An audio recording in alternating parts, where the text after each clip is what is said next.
Hello, hello, and welcome back to the Black Girl Iowa podcast. I'm your host, Emily, and it has been a while. My last solo episode was before my birthday. I think it was in February for sure. And when I tell you guys that turning 40, I thought was going to go one way, and it definitely did not. And you know what? That's okay because I'm still here. And I'll do an episode later about kind of like what I've learned since I have turned 40, as I am now entering month 3 in this new decade. But yeah, it's been a lot. It's been challenging. I feel like for the last 3 months, I've been on an emotional roller coaster when it comes to my health, when it comes to my love life, when it comes to familial relationships, when it comes to friendships, and even just like when it comes to myself. And I feel like I've done a lot of growing in the last 3 months, and I feel like mentally, I'm in a better spot.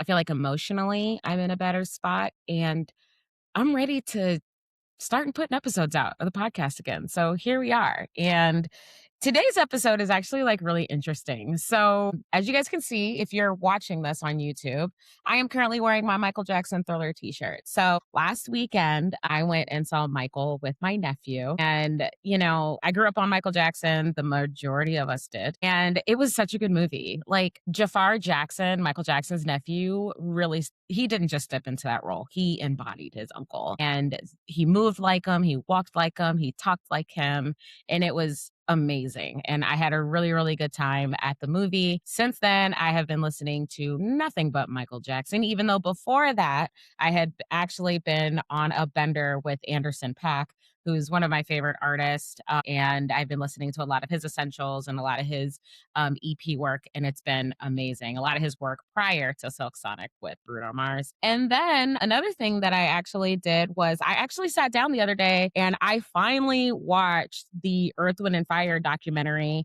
directed and produced by Questlove of The Roots. And the documentary is on HBO Max and it is called Earth, Wind, and Fire to be Celestial versus That's the Weight of the World. And it's about a 2-hour documentary and it goes through the entire timeline of Earth, Wind, and Fire. Now, for those of y'all that don't know, Earth, Wind, and Fire is my favorite band of all time. Okay.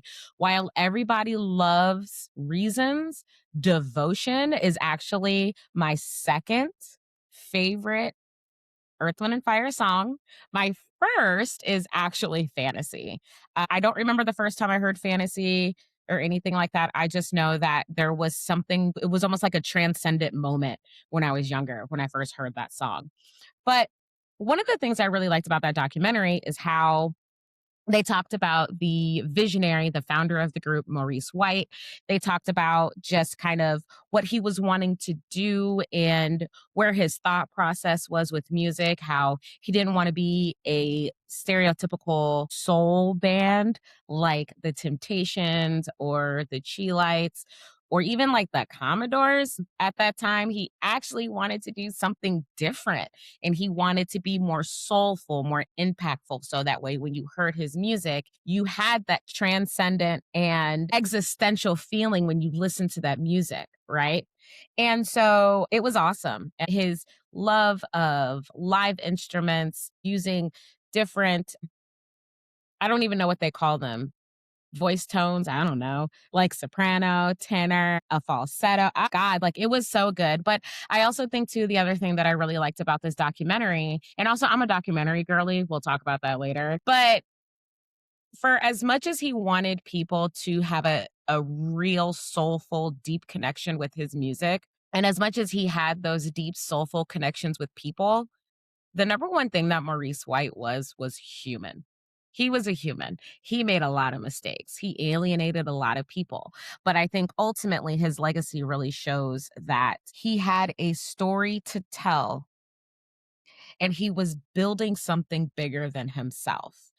Earth, Wind, and Fire still has an impact on my life today. Maurice White has been gone for a while now. I think there are 3 surviving members of the group, including his brother, who's a bassist. And I will tell you in 2022, I actually saw Earth, Wind, and Fire at the Civic Center right here in Des Moines. They came for a concert. I actually took my mom and my dad went too. And it was a really, really good time. And I understood why I love their music. And I understood why I was always going on YouTube trying to find those clips of live shows from back in the 70s and 80s of what they used to do in that stage presence. So I really, really enjoyed it. But after watching that documentary, it kind of got me thinking a little bit into just music in general. I have always been a really big music lover. I think being a millennial and being born in the mid to late 80s, I was born in 86, and growing up in the 90s, and then having my teen and adolescent years be in the 2000s, and then going through college in the 2010 in the late 2000s, being a young adult in the 2010s. I was really interested to kind of think and take a look at what music has done for me and how grown and evolved in my musical taste and the things that I like.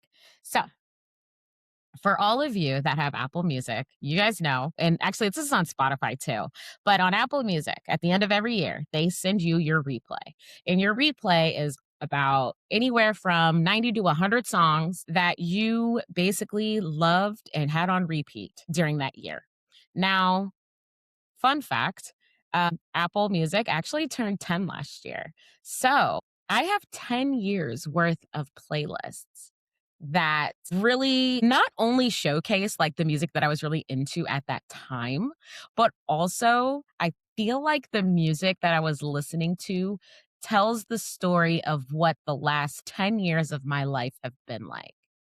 So basically from 29 to 39, right? I have that catalog of music. And also, too, I'm a history buff as well. This episode is perfect for a couple of different reasons. We celebrate Black history all year, right?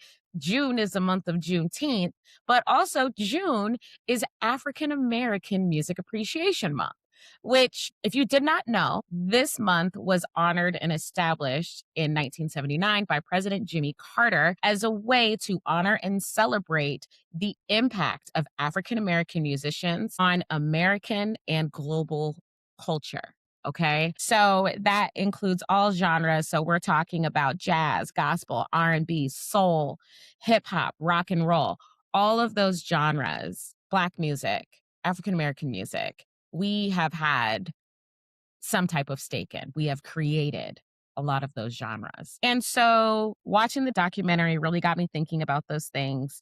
It made me think of the years in the last 10 years where I needed a confidence boost, years that I went through heartbreak, years that I need to heal. But most recently, thinking about music and how it was leveraged as a way for me to survive, but also for me to rediscover joy.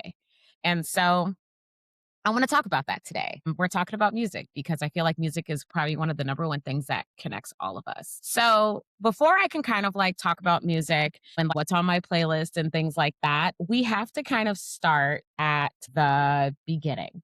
So, and like when I say the beginning, no, I don't mean we need to start at, 7:09 on Friday, March 7, 1986. No. 7:09 a.m. by the way. I was a morning baby.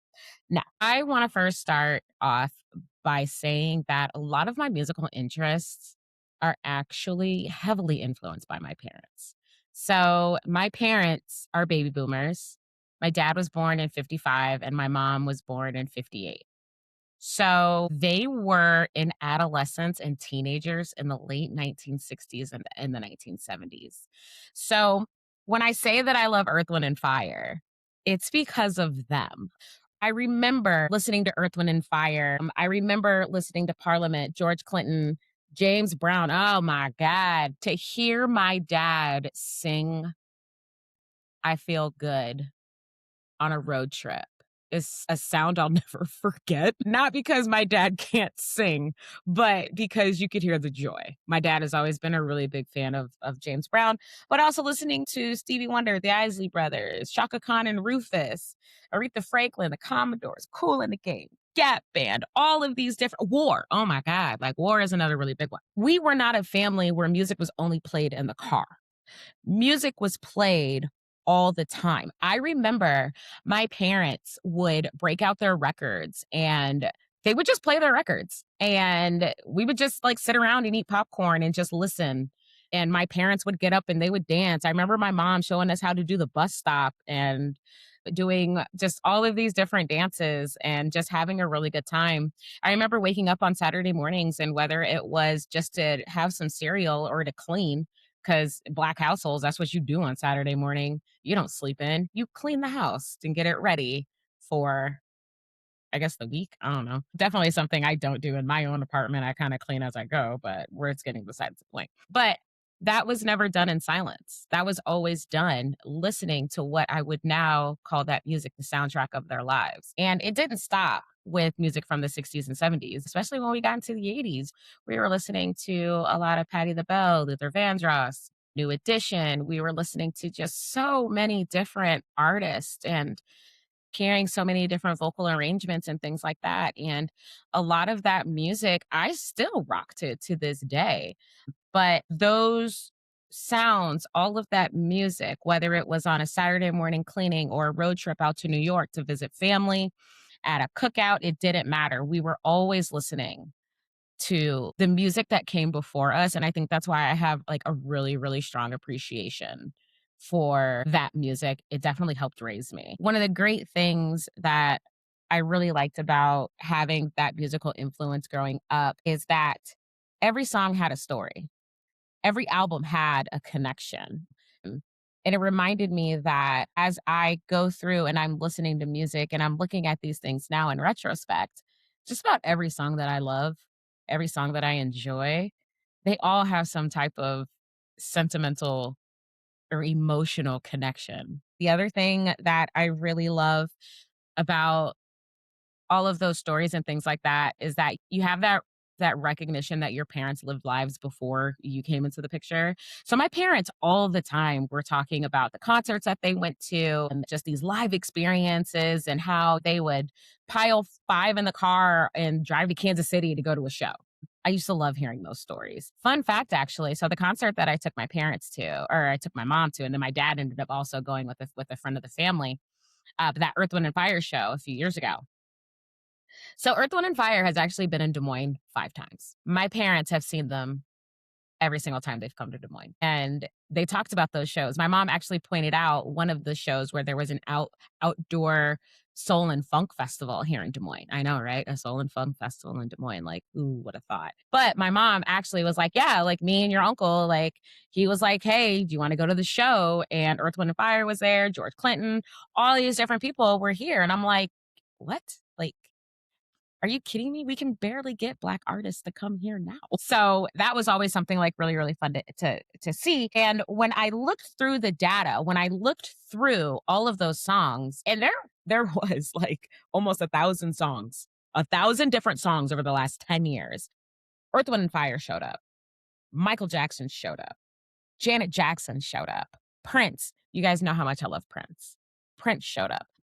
All of those bands also that I talked about, the James Brown, Donna Summer, Shaka Khan, Aretha Franklin, all of those people also showed up as being in heavy rotation in the last 10 years at some point. So what that kind of told me about that list of music is that nostalgia is important. And when we listen to things that have an immediate memory connection, it takes us back to that place and it makes us remember who we were then and how it shaped us and how we are now. So, mom and dad built the foundation. Now, I want to talk a little bit about the first song I ever loved. So, this is very easy. And shout out to my friend Jason, whom we have bonded over this song since like almost like the day we met, like 15 years ago. That's my homie. But when I was younger, my dad would actually send me and my sister to New York every summer and we would hang out there. So school would get out at the end of May, early June. We would be gone from Des Moines from early June until the week of the state fair. So we would always come back the week of the state fair. So that's like 2 months that we would be in New York. I remember I don't remember this as vividly as I probably should, but I do know that it was summer 1990. my grandpa took me and my sister to the video store and we rented Ghostbusters 2. Can't believe I'm telling you guys this story. Anyway, we went to Ghostbusters 2. Not only did I fall in love with Ghostbusters 2, because to be honest, I hadn't seen Ghostbusters. I specifically remember watching that movie, thinking it was the best thing I'd ever seen, and falling in love with On Our Own by Bobby Brown. For the next probably year, 2 years after that, Bobby Brown had me in a chokehold, okay? That was my first musical obsession. Bobby Brown, the My Prerogative album, you couldn't tell me anything.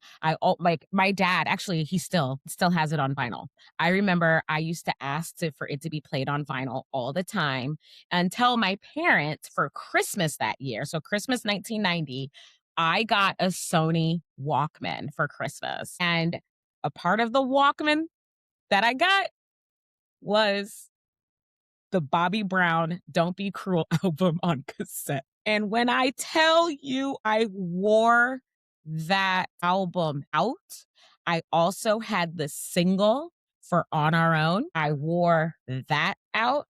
And to this day, I will still listen to that song. I know it word for word. I love it when it comes on in the movie because I don't care when anybody says, argue with your mama, not me, but Ghostbusters 2 is better than Ghostbusters 1.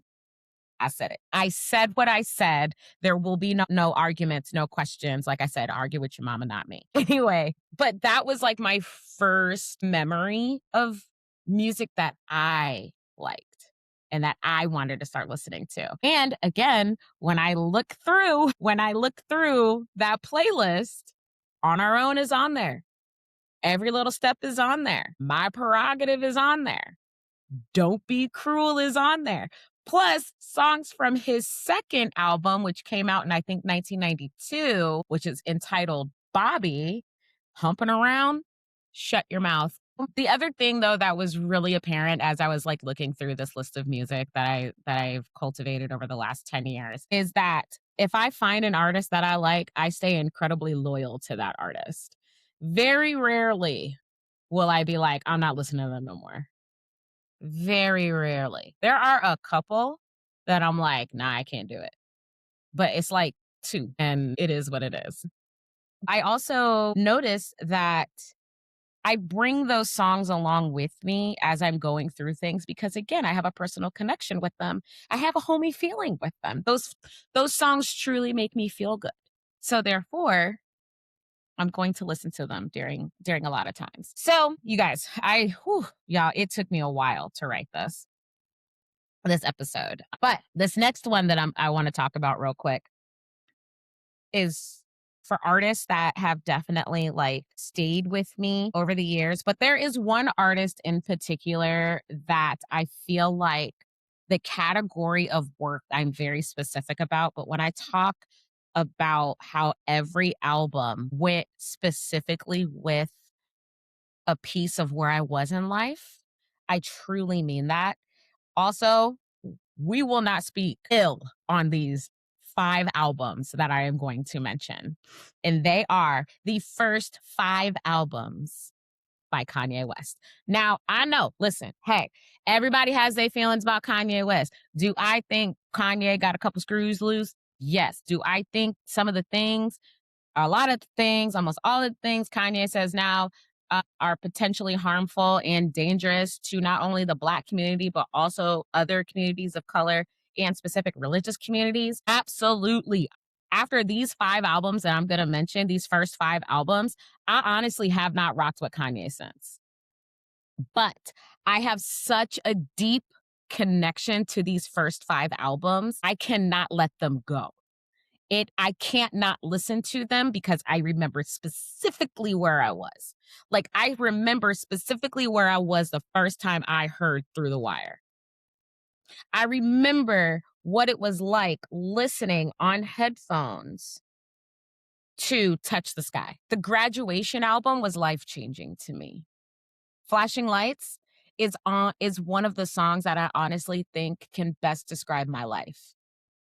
808s and Heartbreak. I was going through such a tough time as I was transitioning from being a college student to now being not only an adult, but living on my own and being in a relationship, and then that relationship didn't work. Like that one really got me. And then my dark twisted fantasy, that was me literally realizing that my life took a complete turn that I didn't know what happened because I was married and I was living in Wisconsin. We didn't have any children. And I'm starting to build a life for myself, for me and my husband at the time. Those 5 albums are like time capsules because I remember so many things. And also, specifically remember too, each one of them albums having me in a chokehold until the next album came out. College Dropout specifically came out my senior year of high school. Okay, so we're talking summer of 2003. That was when I went into my senior year of high school. So that fall of 2003, and I graduated spring of 2004. And I remember having everything set up and everything teed up, but also knowing that if I don't make it in college, what else is there? What am I going to do? Hindsight being 2020, I could have done a lot of things, but that's not the point, right? Late registration and graduation came out when I was in college. 808s and Heartbreak, that first year after college was hard. I also think for millennials too, because that first year out of college, the market crashed. But then we had our first Black president elected in the fall of 2008. So there was so much juggling of don't get to do what I want to do. I have to do what I have to do now. So it was almost like I was breaking up with the life that I thought I was going to have for myself. And that album still speaks to me. And then last but not least, of course, my dark twisted fantasy. Ooh, so many bangers on that album. Those 5 albums, I will say he is the only artist to put out music that specifically spoke to those specific aspects of my life during that time. There are some artists that they put out music and then I'll listen to it later and I'm like, I got it, but to specifically go through those points in my life, chef's kiss. And I will always say that those 5 albums, those are all going to rank somewhere on my top 25 albums of all time. Those 5 albums I still listen to and I absolutely love them. And yeah, I can't get enough of them. Can't get enough of them. So I've talked a lot about music in the sense of my love of it. I've talked a lot about music in the sense of the foundation. So, who were my big influences in music, who influenced me in music and things like that. Now, what I really loved about doing this project is that I was able to isolate and identify my eras. I basically did my own eras tour of music over the last decade. And what I found really interesting is that there are some artists that were consistent and always kept up. And so I will tell you guys who my artist of the decade is. But if we look, say, for example, let's just go all the way down. It says here I tagged 2015 as my looking back but moving forward era. So basically, the majority of that music had already been out for at least a decade. So I was rarely listening to anything new, and I was really in my Michael Jackson, Janet Jackson, Mariah Carey, Prince bag. But at the same time, I was listening to artists that were heavily influenced by those people like Lady Gaga and Beyonce. So that was actually like a really cool thing to see. And it's also noted that Lady Gaga's The Fame Monster. Shut up. Just shut up. That's still such an iconic album for me. So there's that. 2016 is actually really interesting. In 2016, it was all about Drake. I was listening to a lot of Drake in 2016. Honestly, though, Views, what do you want me to do? Like, Views was such a good album. I loved every Controlla is still one of my favorites of all time. I have nothing to say, but I was also listening to just a lot of Drake anyway, because I feel like in the 2010s, Drake was dropping an album, it seems like every year and a half, bro. Like, he was just always dropping music. So by 2016, he had a full catalog and I loved it. And honestly, Drake from 2009 until like 2017, you couldn't touch him. I still rock to Drake. Drake over the last like 5, 6 years, I'm good. But other artists, Michael Jackson was on the list again. And then enter into the chat, which is we're going to lead into 2017. We need to talk about Bruno Mars. We need to talk about Bruno Mars and we need to talk about the 24 Karat Magic album. When I tell you that album had me in a chokehold for 2 years, and it's still a banger. That album is 10 years old this year. But 2016, 2017, 2017 specifically, I could not get enough of that album. But it makes sense because a heavy influence of Bruno Mars is Michael Jackson and Prince and other artists in that realm, even Earth, Wind, and Fire, right? So it does not surprise me that I lived for Bruno Mars during that time. I also listened to his first two albums and I really enjoyed them. I really wasn't a big Bruno Mars fan when he came out, but man, when he laid down that album, I was hooked. I will also tell you too that I put this on Facebook actually the other day. One of the awesome things too about these playlists, and especially like when you do like your all time. So I also have a list that's like the top songs that I listened to, like regardless over the last 10 years combined, right? It told me that I had listened to Chunky, which is the second track on the 24 Karat Magic album, 638 times in the last 10 years. Make that 639 now because I listened to it yesterday. I am convinced that Bruno Mars wrote that song about me. Let me be in delusional land for a minute. I am convinced that Bruno Mars wrote Chunky about me. He saw me in an airport, at a restaurant, at a club in Vegas, something like that, because those are all things I've done in the last 10 years. And he looked and said, oh my God, look at that. She thicker than a Snicker and she cute. And next thing you know, he wrote a song about me. Bruno, if you did, you're welcome. And I will die on that hill. But no, seriously, that's like a really good song. It's definitely one of my favorites and I love to sing it. So I know my dog is sick of it, but whatever. 2018. 2018 was the year of the Black Panther album. Let me tell you something. The way Kendrick Lamar produced that album is something I will never forget. I also feel like in 2018, I mean, 45 was elected in 2016, and so we were about 2 years in. But just Black Panther coming out, having that Black superhero, having Chadwick Boseman, who had played so many other Black icons in his film career, also to put Black Panther on there, but also just to have the type of cast and just the movie and the significance. It's still incredibly drawn to that movie, but that album, it was front to back for me. And I still absolutely love it. During that time, and it actually says this here, Kendrick Lamar's Damn was in heavy rotation, which he actually won a Pulitzer for that album. So something was happening where I still loved listening to the nostalgia stuff. I still loved listening to kind of the fun music, but something was happening where I really wanted to have a conscious mindset when I was listening to music. And I really think that those two albums really did it for me in that year. When we go to 2019, it was about joy and confidence. In 2018, I moved back to Iowa. 2019 was my first official year back here. And it was really about me finding my place because coming back to Iowa as a married woman, I had been married for almost 10 years at that point. And so that is also when I discovered Lizzo. Lizzo's Cause I Love You album was really eye-opening to me. That was another one, had me in a chokehold, could not get enough of it. Front to back, amazing. Specifically remember in 2019, that being the year where I really started to set goals for myself and things that I wanted to do, not things that I wanted to do as a married woman. In 2020, y'all already know what happened in 2020. The world shut down. And in 2020, two things happened outside of the pandemic. I discovered lo-fi. And I love listening to lo-fi when I'm reading because I was doing a lot of reading during that time. And 2020 is also the year I discovered Megan Thee Stallion. Heavy rotation, heavy rotation of Megan Thee Stallion.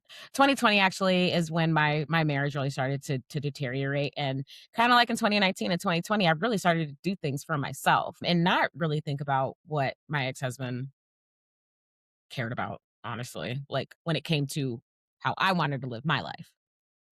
But listening to Megan Thee Stallion during that time, the Sugar album, just really getting into her That was a big one for me. And then in 2021, I discovered The Weeknd, the Starboy album. I know it came out in 2016. The Starboy album changed my life. Oh, I love that album. Oh, it's so good from front to back. Die for You is like one of my favorite songs of all time. But again, it was the storytelling that really attracts me to the Weeknd's music. Plus, After Hours came out and that crazy whole video film series that he had with Blinding Lights. I love the story that he was telling on that album. Now we got to get into 2022. So you guys already know what happened in 2022. Two big life things happened. Number one, I went through a divorce. Number two, I started grad school. The year 2022 was the year of Beyonce. Renaissance was my divorce album. Renaissance was me really rethinking who I wanted to be and what I wanted to do now that I was fully on my own. I remember listening to Lemonade and Renaissance, and then also listening to Good News by Megan Thee Stallion and Cause I Love You and Special by Lizzo as I'm writing my essay for grad school. Those songs just really spoke to me and just really said, you got this. You can definitely do it. Also in 2022, though, I saw Lizzo in concert down in Kansas City with my friend Ellie, and it was an amazing show. 2023, that was me really just trying to be stable. 2023, I was also listening to a lot of newer R&B.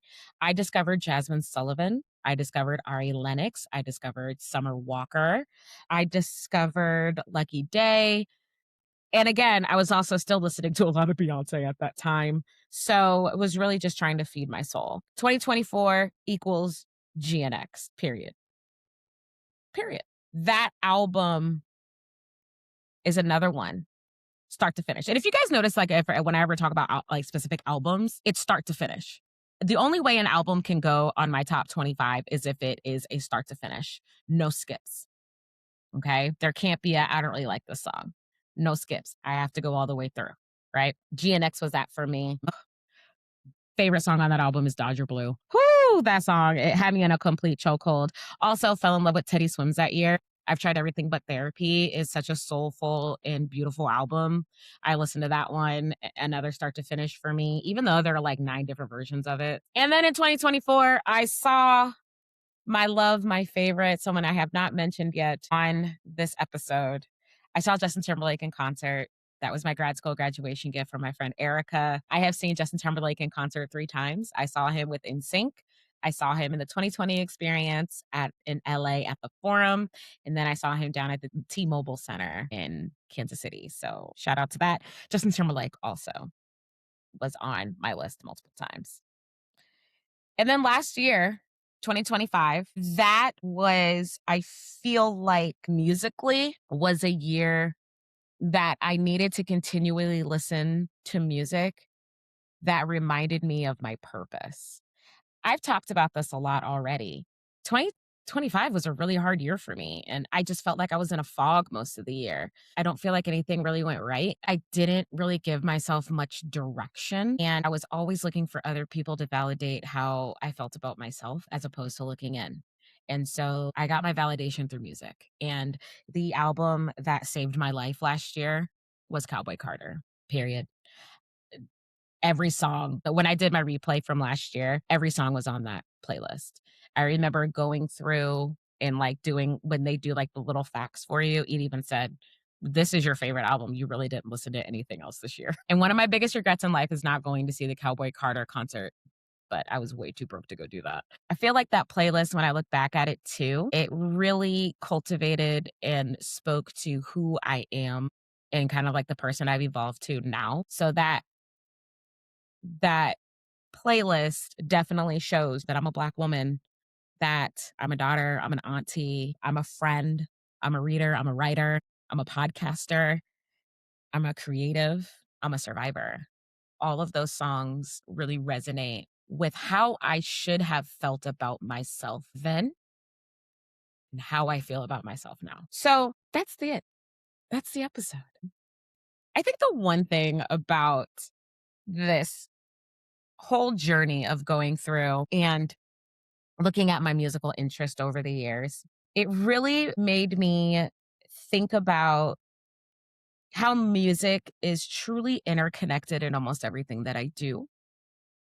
It connects me to memories, it connects me to people, and most importantly, it connects me to myself. And so, what I did combing through the list, I picked 5 songs. 5. There are more. But if I had to say to someone, these 5 songs really showcase the type of music I like and the type of person I am, this is what I would pick. Okay. And I have a reason why. All right. So, number 5, Not Like Us by Kendall Lamar. And the thing is that when you are grounded in who you are, nothing that anybody else can say has an effect on that. Because when you're confident in yourself and you can expose others for the things that they have done, but again, you're confident in yourself to know that after this, you can't say anything about me. That's where I am in life. Number 4, Formation by Beyonce. This is an unapologetically Black anthem. This song for me tells a story, but also showcases that there is still care for the community and I know what's happening. And I feel like Formation is an anthem because it reminds you that this is bigger than me, especially when it comes to this podcast. This podcast is bigger than me. Having a voice is bigger than me. I just have to use it. I need to get information. I need to do it. Number 3, Flashing Lights by Kanye West. That's a song that I really resonated with in college. And I just feel like it's so easy to get distracted when you know what's right in front of you. And I think that's probably one of the primary reasons why I love that song so much. Number 2. Now, when I say number 2, you have to think of it in the context of how creative and interesting this sound is. And it's honestly the best song on the Purple Rain soundtrack. So this is Prince and the Revolution, Computer Blue. Go listen to that song. Just go listen to it. It is like nothing you've probably ever heard before. And I feel like the guitar solo in the middle is kind of like the calm before the chaos. And I feel like that happens to me a lot, to where I'm doing something, it's unlike anything I've ever done before. I need the calm before the chaos comes. And it just really sparks that creative artist that I think is in all of us, especially in me. So I love that song. There's also an extended version of that on the deluxe edition of the Purple Rain soundtrack. It's like 8 minutes. It's so good. So good. And my number one song is Fantasy by Earth, Wind& and Fire. That song for me, again, I don't remember the first time I heard it, but I remember I remember it being a song that I have always loved. And so that song is always going to connect me to the little girl that I was and how she used to dream big and want all of these really awesome things for herself. And she was always optimistic about what was going to happen next. And that is who I wanna always stay connected to, and I think I'm always going to stay connected to her and that song. So, that's it. That is my soundtrack. I will say that I have picked out from this list, and it's right here actually. I have a playlist of over 250 songs. I am going to put it on Apple Music. I'm going to try to put it on Spotify. Don't quote me. But I'm actually going to split it up. I'm going to do it in 2 parts. So 125 and 125. But I'm basically calling it Black Girl Soundtrack. And it is in direct connection with this episode. I will also have, so I'll have links to those on Substack for you guys, because there will be a Substack article to go along with this episode, but also ways for you guys to listen to these playlists, because these songs really resonate with me. And I would say if you take anything from this episode, don't take it as a, well, what about this? What about that? Take it as an opportunity for you to go in and do your own deep dive. Figure out what music has really been fueling you for the last year, the last 5 years, the last 10 years, if you want to do it. Let me know too. How did that go for you? How do you feel about those songs? And what do those songs say about the person you are now? So, with that being said, This is your girl Emily with the Black Girl Iowa podcast. Thank you so much for listening. If you want to listen to previous episodes of the show, I am available wherever you get your podcast, including Spotify, Apple Podcasts, Amazon Music, iHeartRadio, Pandora, and visual episodes are always available on YouTube. You can also follow me on social media at Black Girl Iowa on TikTok and Instagram. Check out my Substack where this article and so many other articles will be at Black Girl Iowa. Check out the Black Girl Iowa shop. I have new merch coming and you guys are going to absolutely love it on Etsy. And as I am signing off, please remember, continue to be unapologetically you. Take care of yourself, stay hydrated, drink your water, and enjoy the day. I will catch you on the next episode. Bye.